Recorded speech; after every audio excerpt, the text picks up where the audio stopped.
qarindoshlar. Sharq Turkiston Surgunda hukumati televiziyasining xabarlar programmasini ko'rishlarini qizg'in qarshi olamiz.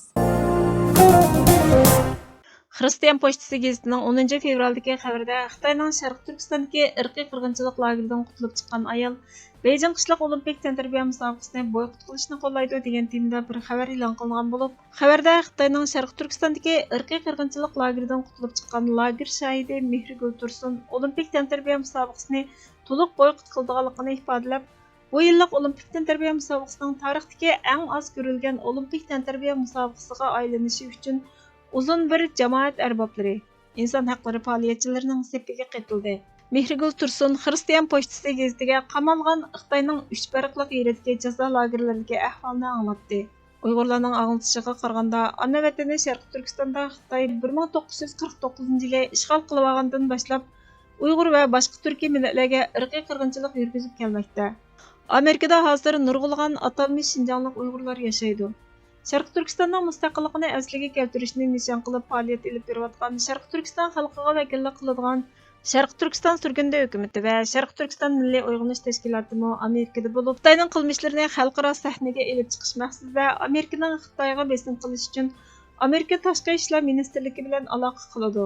Xitoy hukumati Sharq Turkistondagi Uyg'urlarni kimligi, kulturi, madaniyatidan tamoman mahrum qoldirib, sodiq Xitoy fuqarosiga aylantirish uchun irqiy qirg'inchilik lagerlariga solaydi. Xitoy buning oshqunlikning oldini olish, tarbiyalash kamp ekanligini aytadi. O'tgan oyda chaqirilgan diniy erkinlik yig'inida yana bir lager shohidi Tursunay Ziyoddin lagerda bosqinchilikqa uchraganligini, lagerdagi chekidan oshgan zulmni anglatdi. Avstraliya strategik siyosat instituti Uyg'ur majburiy emgakini ishlatgan nurg'ulg'an shirkatlarni doklad qildi. Washingtondagi amaldorlar shirkatlarning majburiy emgakdan foydalanishining oldini olish uchun xeyli ko'p tirishchiliklarni ko'rsatdi. Amerika prezidenti Jo Bayden majburiy emgakning oldini olish qonun loyihasini tasdiqlab, qonunning yo'lga qo'yilish sharoitini yaratdi. Xitoyning Uyg'urlarga qarata yurgizayotgan irqiy qirg'inchilikni e'tirof qilish Amerikada partiya chegarasidan halqib ketgan. Bu qatimqi qishloq olimpik tantaribiya musobaqasining Beijingda o'tkazilishi inson haqlari qo'g'dag'uvchilarining qarshiligini qo'zg'adi. Amerika diplomatik boykot qilgan bo'lsa-mu, tanarkachilar musobaqaga qatnashdi. Sharq Turkiston Surgunda hukumati, Sharq Turkiston Milliy Uyg'unish tashkiloti va yana bir necha tashkilot irqiy qirg'inchilik musobaqasi deb nom bergan bu musobaqa xalqaroning diqqatini ancha tortmadi.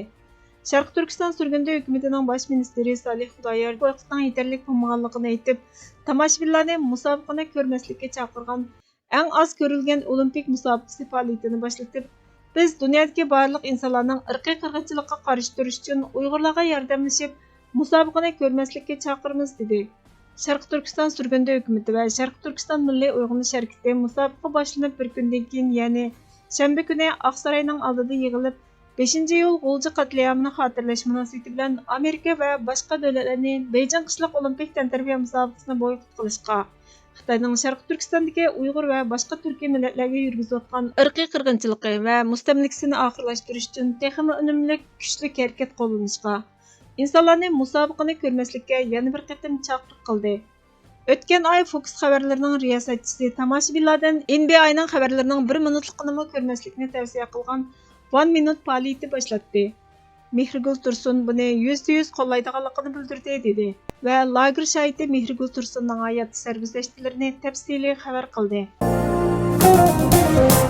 Catch News'ning 11 fevraldagi xabariga qaraganda, Amerika Xalqaro emgak tashkilotining Xitoyning Sharq Turkistondagi irq va din ayrimchilik siyosatini ayblagan dokladini tabrikladi. Amerika payshanba kuni Xalqaro emgak tashkiloti komitetining Xitoy hukumatining atalmish Şinjandagi Uyg'ur va boshqa turkiy millatlarni ishga o'rinlashtirishga kamsitish, ayrimchilik qilish qonuni va qilmishlarini qayta qarab chiqishga chaqirgan dokladini qarshi oldi. Bu har qaysi davlatlardagi kishilik huquq tashkilotlarining Xitoyning Sharq Turkistondagi Uyg'ur va boshqa turkiy millatlarga qarata yurgizayotgan irqiy qirg'inchilikqa qarata andishalarini o'tirg'a qo'ygandan keyin yuz berdi.